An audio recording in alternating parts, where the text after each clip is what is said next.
میرے بغیر جی نہیں پاؤ گے، یہ بولنے کا حق صرف پیسوں کا ہے۔ انسان کو انسان سے دور کرنے والی پہلی چیز زبان اور دوسری پیسہ ہے۔ دنیا تمہارے لیے بنائی گئی ہے، لیکن تم آخرت کے لیے بنائے گئے ہو، لہٰذا دنیا میں رہو لیکن دنیا کے نہ رہو۔ پیڑ جب تک ہے اس کنارے پر پھول گرتے رہیں گے پانی میں۔ بابا کے کندھے پر چڑھ کر جیسی نظر آتی ہے ویسی نہیں ہے دنیا۔ اگر غریبی میں سرمایہ یقین مل جائے تو ایسی غریبی پر ہزار خزانے قربان۔ محبت کا ایک رنگ ہوتا ہے جو آہستہ آہستہ چڑھتا ہے، پختہ ہوتا ہے، نکھرتا ہے، پرانے رنگوں کو یکسر بدلتا ہے اور پھر انسان اسی رنگ میں ڈل جاتا ہے۔ پھر وہی رنگ اس کی پہچان بن جاتا ہے، صبغت اللہ، اللہ کا رنگ۔ رنگوں میں بہترین رنگ، نمایاں رنگ، خاص رنگ، اللہ کی محبت، اس کی اطاعت کا رنگ، جو ایک بار پکا چڑھ جائے تو قبر تک نہیں اترتا۔ حضرت امیر المومنین علیہ السلام ارشاد فرماتے ہیں، جو کی روٹی کی فضیلت گندم کی روٹی پر ایسے ہی ہے جیسے ہماری فضیلت لوگوں پر یہ پیٹ میں داخل نہیں ہوتی ہے، مگر یہ کہ پیٹ سے تمام بیماریوں کو نکال دیتی ہے۔ جائیدادیں مت بناؤ۔ حضور نبی کریم صلی اللہ علیہ وآلہ وسلم نے ارشاد فرمایا، جائیدادیں مت بناؤ ورنہ تم دنیا کی محبت اور رغبت میں مبتلا ہو جاؤ گے۔ میں نے سنا تھا محبت انسان کو بدل دیتی ہے، پر میں نے سیکھا ہے کہ ترہی انسان کو نہ صرف بدل دیتی ہے بلکہ اس حد تک لے آتی ہے کہ وہ تمام تر محبتوں کو خیر آباد کہہ دیتا ہے۔ حضرت امام احمد بن حنبل رحمۃ اللہ علیہ فرماتے ہیں کہ میری والدہ نے مجھے 10 سال کی عمر میں قرآن کریم حفظ کروایا۔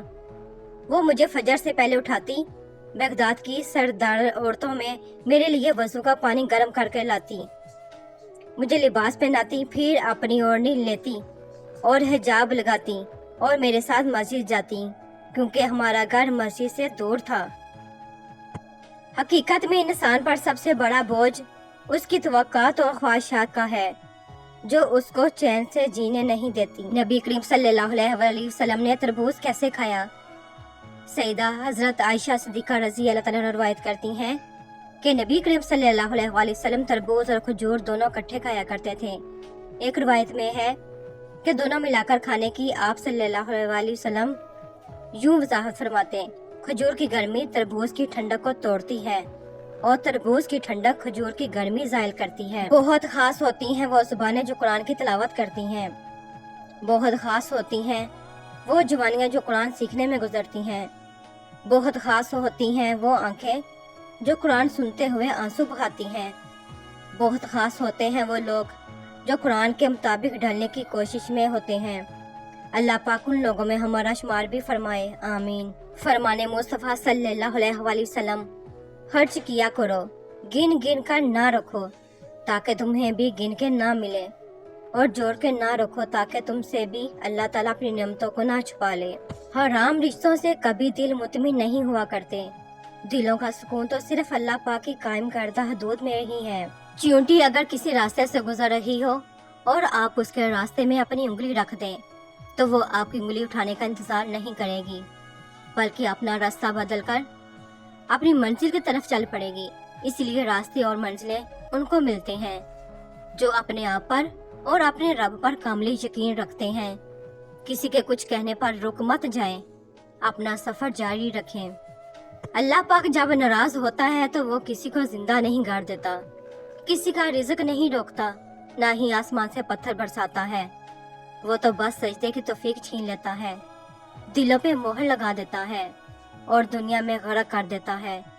بے شک یہ عذابوں میں بدترین عذاب ہے، ذرا نہیں پورا سوچئے۔ فرمان مصطفیٰ صلی اللہ علیہ وآلہ وسلم، غافل لوگوں میں اللہ عز و جل کا ذکر کرنے والے کی مثال اس طرح ہے جس طرح مردوں میں زندہ ہو۔ یہ دنیا ایک بازار ہے اور عنقریب بند ہو جائے گا۔ گلاب فروشوں کو کیا فرق پڑتا ہے، شہر میں مواد زیادہ ہو یا شادیاں، ان کے پھول تو بک ہی جاتے ہیں۔ اب پھول کس مقصد کے لیے استعمال ہو رہے ہیں، ہنسی کے گھر میں سیج کے لیے یا پھر سسکیوں کے ہجوم میں لہت کے لیے، یہ گلاب فروشوں کو جاننے میں دلچسپی نہیں ہے۔ وہ چیزیں جو ہم خرید نہیں سکتے،